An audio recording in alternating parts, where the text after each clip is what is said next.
Hello les filles, alors on se retrouve pour la deuxième partie de notre vidéo. Il écrit peu, qu'est-ce que je dois faire? Est-ce que je dois rentrer en panique? Est-ce qu'il m'aime pas ou est-ce qu'il m'aime? Voilà, on avait vu la semaine dernière qu'en fait, moi j'étais un petit peu choquée de voir beaucoup de contenu en ligne qui vous disait non mais si t'écris pas, c'est qu'il s'intéresse pas à toi, tu dois plus te respecter, laisse tomber, nanana. Sauf que des fois, ça me choque un peu parce que je me dis, mais il y a plein d'hommes qui, en fait, n'écrivent pas. C'est pas des communicants, c'est pas leur truc d'écrire. Et c'est pas du tout qu'ils s'intéressent pas à vous, qu'ils s'intéressent pas à la relation. C'est juste qu'ils fonctionnent pas du tout comme vous, quoi. Et donc, je trouve ça un peu choquant de voir ces gens qui disent, vraiment, qui affirment de façon péremptoire, non, mais c'est qu'ils s'en foutent de toi. Mais non, pas forcément. Non, non, ça peut juste être qu'ils n'aiment pas écrire pour ne rien dire. Tout simplement. En fait, vous devez vous fier à un faisceau d'indices. C'est pas un détail qui va vous dire, par exemple, le fait qu'il écrive ou qu'il n'écrive pas, c'est pas comme ça que vous saurez qu'il a un intérêt pour vous ou pas. Vous devez vous fier à un faisceau d'indices. Vous devez voir les faisceaux d'indices concordants. Donc ce sera pas il écrit ou il écrit pas. C'est pas que ça, c'est tout le reste en fait. Est-ce qu'il cherche à vous voir? Est-ce que vous passez des bons moments? Ça va être signifiant. Mais un petit détail n'est pas signifiant.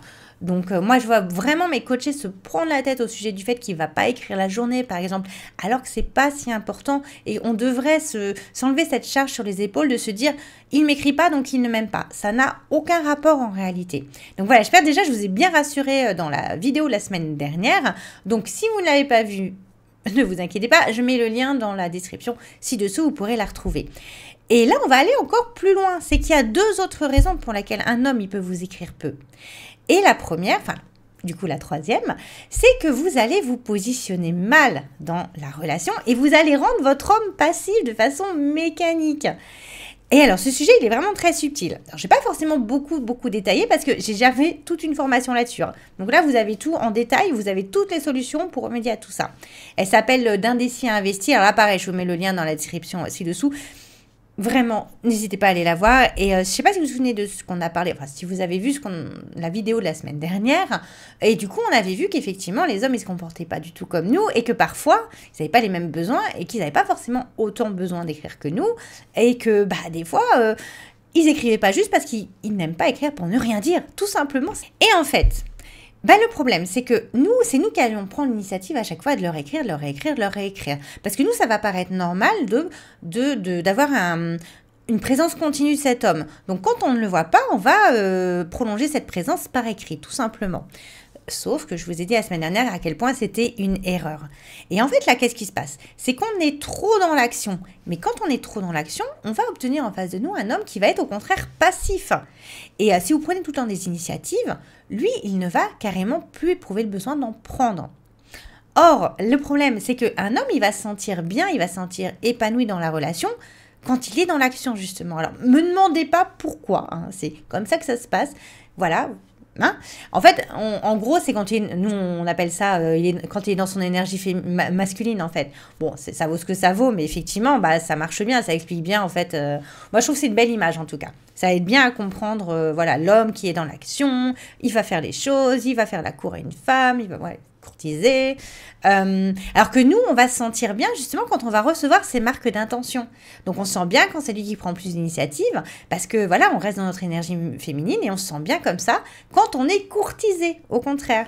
Alors qu'on ne se sent pas très bien quand c'est nous qui devons courtiser cet homme. Là, on emmène par l'âge.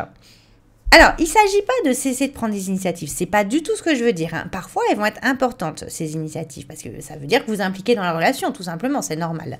Mais il faut un minimum d'équilibre entre ces deux énergies que chacun des deux partenaires va mettre dans la relation, tout simplement. Parce que pour construire un couple, on dit toujours, il faut être deux.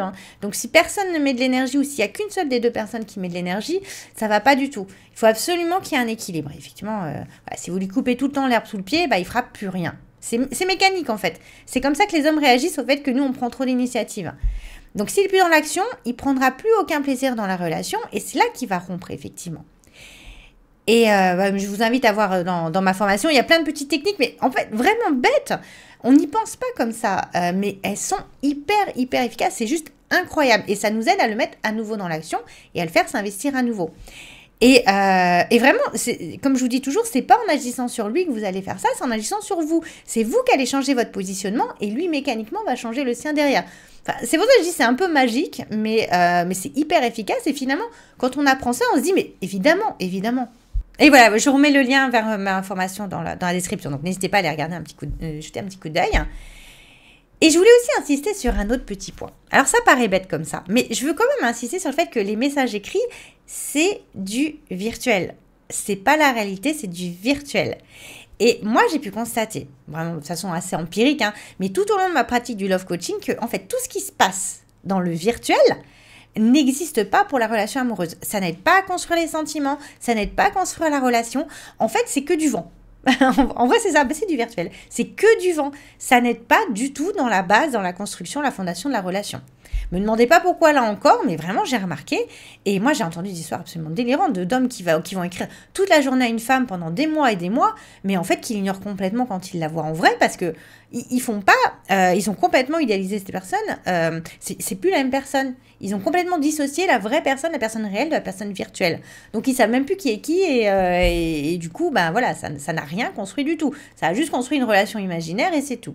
Et comme je vous disais aussi, vous voyez, il faut vraiment pas se fier aux apparences parce que pareil, un homme, il peut vous écrire sans arrêt, sans avoir aucune intention avec vous, sans avoir de sentiment pour vous, sans avoir l'intention de s'engager ou quoi que ce soit. Là, je me permets de vous donner un petit conseil. Peut-être ça va vous paraître un petit peu cruel, mais moi, je vous conseillerais vraiment d'arrêter complètement de voir ces échanges de messages comme un moyen de prolonger sa présence. Ça, je vous parlais de ça la semaine dernière. Je vous disais, oui, pour vous, voilà, comme vous vous nourrissez de sa présence, le fait de lui écrire régulièrement, vous avez l'impression qu'il est un peu présent, même s'il n'est pas là physiquement. Mais en fait, ça va vraiment nuire à la relation.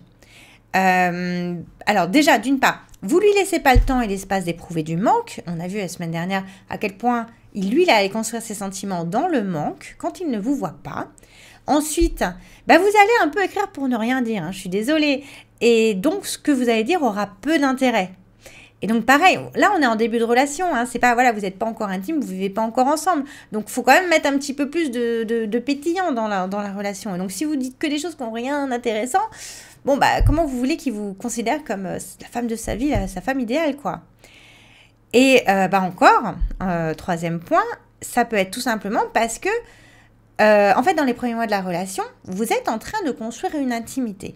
Mais techniquement, je suis désolée, mais vous n'êtes pas encore en couple. C'est ça on comprend pas, nous les femmes. On pense, voilà, on entame une relation, c'est bon, on est en couple. Mais pas du tout. Un homme, il va avoir besoin de plusieurs mois pour se considérer en couple. Donc, quand vous lui écrivez toute la journée, vous vous comportez comme si vous étiez en couple. Alors que vous n'avez pas encore le niveau d'intimité nécessaire. Vous êtes encore en train d'apprendre à vous connaître. Tout simplement, c'est pas plus compliqué que ça. Et ça peut mettre l'autre mal à l'aise, je suis désolée. Parce que lui, il n'est pas forcément à ce niveau d'intimité-là. Peut-être que vous êtes projeté très vite en couple parce que vous êtes une femme et qu'on est configuré comme ça. Mais lui, il va pas être configuré comme ça. Donc, ça peut le mettre mal à l'aise et ça peut lui dire, mais elle va trop vite. Et je pense que si vous aviez le même cas de figure à l'envers, vous réagiriez pareil. Si un homme allait trop vite, ça vous mettrait mal à l'aise en fait. Ça vous aiderait pas du tout à construire une relation. Là, c'est complètement ce qui peut se passer. Donc, je vous ai dit toujours, c'est une question de compromis. Quand vous comprenez comment lui fonctionne, quels sont ses besoins, il faut faire des compromis. Vous ne pouvez pas arriver avec vos gros sabots en ne prenant en compte que vos besoins à vous. Il faut prendre en compte ses besoins à lui également et donc faire ces compromis. Et donc moi je vous conseille pour toutes ces raisons, mais qui sont très rationnelles, attention, c'est pas de la stratégie, c'est pas des petites techniques de manipulation ou quoi, c'est juste rationnel. C'est juste question, on prend en compte ses besoins, on fait des compromis. Voilà, c'est pas de stratégie. Donc je vous conseille de délibérément limiter quand même vos échanges écrits. Je vous l'ai dit, c'est pas signifiant. Ça va pas construire la relation. C'est juste pour vos besoins à vous que vous êtes obligé de le faire. Mais du coup, c'est pas forcément en adéquation avec ses besoins à lui. Donc voilà, il y aura forcément un accident à un moment. Vous pouvez pas faire que suivant votre... ce que j'appelle BAT, besoin, attente, timing. Vous pouvez pas faire que suivant votre BAT à vous, sinon il va rétro-pédaler. Parce qu'il va se sentir contraint, tout simplement. Donc voilà, les premiers compromis de la relation. Je sais que c'est dur de se dire, attends, on n'est même pas encore en couple, on doit déjà faire des compromis. Mais c'est les premiers compromis de la relation. Vous en ferez des tonnes d'autres si ça aboutit à un engagement. Donc autant les faire dès le départ, j'ai envie de dire. Et donc, je vous invite à les limiter délibérément, donc à des moments précis. Alors, si c'est dur pour vous de vraiment pas le faire, de le faire que tous les 3 jours ou je ne sais quoi, Si vous voulez vraiment quand même écrire un minimum tous les jours, bah, comme je vous disais la semaine dernière, vous vous dites, bah, la journée il travaille, il n'est pas dispo, je vais attendre qu'il soit dispo à 100% pour moi. Donc le soir, il est dispo à 100%. Et là, vous vous dites, bah, pendant une plage de 1 heure, 1 heure et demie, ou peut-être un peu moins, ça, suivant ce que vous avez à dire, bah, je vais lui écrire, je vais lui envoyer les messages que j'ai envie, comme ça j'ai un peu sa présence. En même temps, je ne vais pas le saouler toute la journée, donc je reste encore un petit peu... voilà, j'ai le temps de lui manquer. Et vous n'allez pas complètement essouffler la conversation, si vous voulez. Vous aurez encore des choses à dire quand vous allez vous voir. Hein. Mais au moins, vous avez eu votre petit échange. Donc voilà, ça c'est un compromis. Vous avez eu votre petit échange. À un moment où il est entièrement dispo pour vous, où il n'est pas occupé à autre chose, il n'est pas débordé par son travail. Donc il ne va pas vous en vouloir à ce moment-là. Il va être heureux même d'avoir de vos nouvelles. Il va se retrouver seul. Il va être très heureux d'avoir de vos nouvelles. Vous vous dites, bon, voilà, je limite, je lui dis mes petits trucs de la journée, hein, je lui fais mon petit compte rendu, et à la fin, bah voilà, c'est pas, il faut étirer jusqu'à la fin, jusqu'à ce qu'on se couche pour se dire bonne nuit, machin truc. Non, on se dit bonne nuit une fois qu'on a terminé de lui dire les choses intéressantes. Hein. Et voilà, vous gardez les choses pour quand vous vous reverrez. Là, c'est les vrais moments qui comptent, c'est quand vous vous voyez. C'est pas quand vous vous écrivez par SMS ou Messenger. Personne n'envoie de SMS. Messenger, WhatsApp ou autre, je ne sais quoi. Et en plus, bah, il aura plus envie de vous voir. Parce qu'à un moment, si vous lui dites tout, si vous êtes tout le temps là, ben... Donc déjà, vous lui manquez pas. Et ensuite, il va pas se dire ah bah tiens, j'ai envie de la voir. Bah non, il vous voit tout le temps. Donc il fera moins l'effort de vous voir si vous êtes toujours ensemble par message. C'est pas plus bête que ça en fait. C'est pas plus compliqué que ça. Hein. Et donc voilà, je le redis encore une fois. Je sais, je répète beaucoup les choses, mais à un moment, c'est important de les entendre parce que je sais que c'est des choses que vous n'entendez pas forcément. Mais vous ne construisez rien par message. Absolument aucun fondement de la relation ne se fait par message, vous ne bâtissez rien. Donc ça ne sert à rien du tout et au contraire ça vous nuit. Donc bon, voilà, plutôt passer du temps ensemble et ayez envie de vous voir et de passer du temps ensemble, donc en limitant un petit peu plus les interactions. Voilà, en fait c'est que du logique. Hein. Là encore, je veux pas que vous fassiez ça comme une stratégie, c'est pas une stratégie, c'est juste prendre en compte les besoins respectifs des deux partenaires, voilà. Et alors, quatrième point un petit peu désagréable, moi j'aime pas du tout ça. Hein. C'est que tout simplement, il y a beaucoup d'hommes qui vont vous faire attendre délibérément parce qu'ils jouent au fuis-moi je te suis. Ben oui, hein, ils sont comme vous, hein, c'est hyper pitoyable, mais ils sont comme vous, ça marche pas forcément super bien avec les filles. Du coup, ils vont voir en ligne, ils vont voir sur Internet, ils vont voir les vidéos de Love Coach qui vont donner des conseils aux hommes. Et ils entendent que il faut être un connard avec les filles, faut les faire attendre, faut les mettre en dépendance affective. Voilà, c'est pas plus bête que ça. C'est assez hard, hein, mais c'est la même chose que notre fuis-moi je te suis. Hein. Nous, c'est très mignon. C'est fuis-moi je te suis. Non, c'est de la manipulation. C'est pour mettre l'autre en dépendance affective. C'est pas bien. Faut pas faire ça. Ça ne se fait pas. C'est des jeux psychologiques. Bon, on va pas aller jusqu'à dire c'est des tortures psychologiques. On n'en est peut-être pas là. Surtout s'il a peu d'intérêt pour nous. Mais non, c'est pas bien. C'est pas une bonne fondation pour une relation équilibrée, vous n'irez nulle part. Et d'ailleurs, ce qu'on vous dit pas, c'est que ça ne marche jamais, ces choses-là. Et moi, je vous le dis parce que moi, je les ai essayées à une époque. Et quand j'ai commencé à être love coach, j'ai transmis ces méthodes à mes coachés pensant, mais non, c'est comme ça qu'on fait, tout le monde dit que c'est comme ça qu'on fait. Mais ça marchait pas non plus. Donc, moi, j'ai laissé tomber complètement. Ça ne fonctionne pas. Et voilà, et les hommes ils font pareil et c'est encore plus hard que nous parce que eux déjà c'est juste pour coucher avec nous déjà hein, et vraiment ce qu'on leur conseille c'est vraiment de nous mettre en dépendance affective en nous écrivant pas, en nous faisant poireauter, voilà c'est vraiment très moche. Voilà, c'est super malsain, c'est donc des petits jeux psychologiques, mais vous allez vraiment tomber sur des gens comme ça. Et c'est pas forcément des hommes malveillants, hein, loin de là. Ils vont sur les sites, on leur dit qu'il faut faire comme ça. Donc, comme ils connaissent pas, ils n'y arrivent pas par eux-mêmes, ils vont mettre en pratique sans comprendre que c'est pour mettre la personne en dépendance affective et que donc ça va la faire souffrir.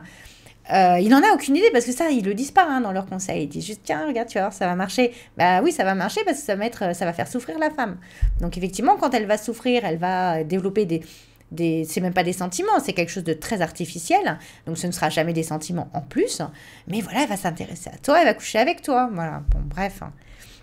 Vous voyez pourquoi j'aime vraiment, vraiment pas ça. Et d'ailleurs, je tiens à dire que c'est exactement les techniques qu'emploient les pervers narcissiques pour mettre sous emprise leurs victimes. C'est pas une coïncidence. Hein. D'ailleurs, c'est de là que ça vient. Je pense que la plupart des... Enfin, non, je retire ce que j'ai dit. C'est pas la plupart des love coach hommes sont des pervers narcissiques. C'est pas ça, mais il y a beaucoup de players qu'on voit là qui vont faire...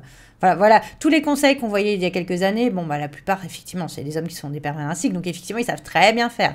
Heureusement, ils ne le sont pas tous, il n'y a pas de problème avec ça. Et malheureusement, moi, je vois énormément de commentaires d'hommes, bah, je sais pas, parfois sur des vidéos Instagram ou des trucs comme ça, qui disent « Ah, ben moi, avant, avec les femmes, j'étais très gentille et ça marchait pas. Donc maintenant, je suis devenue un connard parce qu'en fait, elles aiment que les connards. » Donc déjà, j'ai envie de dire, messieurs, si c'est aussi facile de jouer au connard, c'est peut-être que vous surestimez un petit peu votre gentillesse.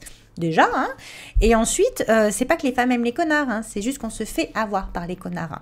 Mais bon, à un moment, prenez-en de la graine, parce que je veux dire, si on se fait avoir par les connards, c'est parce que eux, ils ont fait l'effort de comprendre ce qu'on aimait, ce qu'on voulait, ce qu'on avait envie d'entendre. Donc peut-être qu'on pourrait aller sur la même piste, mais l'utiliser à bon escient. Hein. Je veux dire, c'est juste des connaissances de base sur les femmes qui vous permettraient d'arriver au même résultat, mais sans leur faire du mal. Voilà.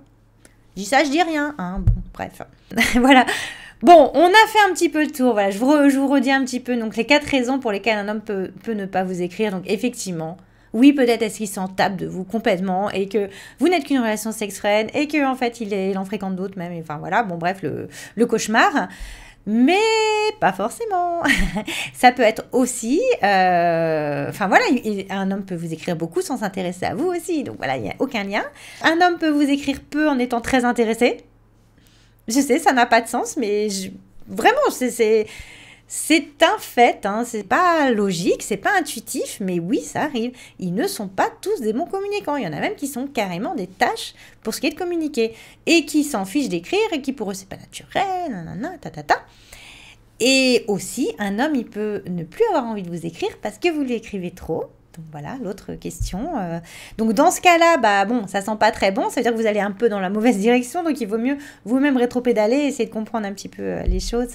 Ça peut s'arranger, mais il faut que vous vous en rendiez compte avant et que vous changiez votre attitude avant. C'est ça qui est un petit peu délicat. Et également, dernière possibilité, eh ben voilà, les hommes, ils peuvent ne pas vous écrire par stratégie, hein, pour vous mettre en dépendance affective, même s'ils ne savent pas forcément que c'est ce que ça va faire. Hein. Il y en a qui le font vraiment sans méchanceté derrière, mais bah, c'est comme ça que ça va se passer. Donc là, quand vous êtes là en train de vous prendre la tête, en plus vous faites pareil, oui, je dois faire du moi je suis, il faut pas que je réponde trop vite, donc il faut que j'attende que lui m'écrive. Et lui de son côté, il dit, oh, faut que j'attende avant de lui écrire, parce que sinon elle va pas être folle de moi, nanana, elle va me quitter, nanana. Mais là, on s'en sort plus là. Ça, c'est vraiment la catastrophe parce qu'il va rien se passer. C'est ça que moi, des fois, je vous dis, mais à un moment, s'il se passe rien, allez-y, agissez, quoi, parce que sinon, vous allez aller nulle part. Hein. Et ça, malheureusement, c'est une réalité. Et ça, c'est vraiment une... comment dire, c'est notre faute, hein, c'est la faute des love coach, hein, mais à un moment, bon, après, on n'est pas obligé de donner n'importe quoi comme conseil, hein, je suis désolée. Pour moi, c'est pas des conseils valables de toute façon, donc... Bon, mais ça, c'est une autre histoire, hein. Voilà, alors c'est pas mon intention dans cette vidéo de vous dire mais non, mais même s'il t'écrit pas, t'inquiète pas, peut-être qu'il t'adore et tout ça. C'est pas du tout ça. Effectivement, parfois, bon bah il est pas si intéressé que ça. Donc voilà, je veux pas non plus vous donner des faux espoirs si voilà, s'il y a pas de truc. Hein. Comme je vous ai dit, il faut regarder un faisceau d'indices. Mais le fait qu'il écrive ou qu'il écrive pas, c'est pas un indice qui va suffire à vous faire dire ah il est fou de moi ou il est pas fou de moi. Voilà, ça n'a rien à voir. Bon voilà, j'espère que vous n'êtes pas plus perdu qu'avant. Hein. Je sais qu'il y a des choses un petit peu complexes dans les rapports hors-femmes, mais vous voyez, c'est très logique en fait, tout est très logique. Alors n'hésitez pas à liker, à vous abonner, à mettre des petits pouces bleus et à très bientôt. Bye bye.